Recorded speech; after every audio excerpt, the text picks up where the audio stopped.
Pilipinas, una sa ating mga balita.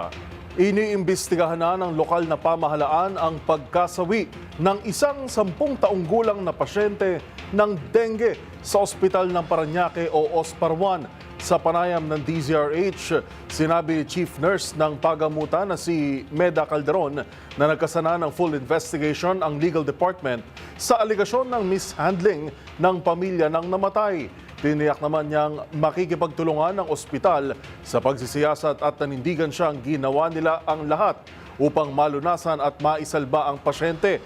Ayon pa kay Calderon, dumaan sa mga itinakdang protocol ang batang lalaki simula sa dengue fast lane, pagbibigay ng swero at mga kinakailangang gamot hanggang sa pagtatalaga ng kanilang senior nurse na nakatutok sa kondisyon ng bata.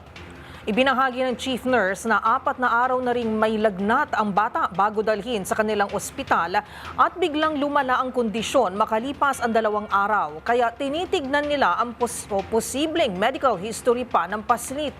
Kaiba rin sa claim ng pamilya, sinabi ni Calderon na hindi nag-seizure ang bata sa ospital at ang bilang o lumabas sa bibig nitong excretion ng ito ay CPR. Nilinaw niya rin na walang balak magdemanda ang Ospar gaya ng social media post ng tita ng bata dahil naiintindihan anya nila ang sakit na pinagdadaanan ng pamilya na nagtulak sa kanilang mag-post sa online.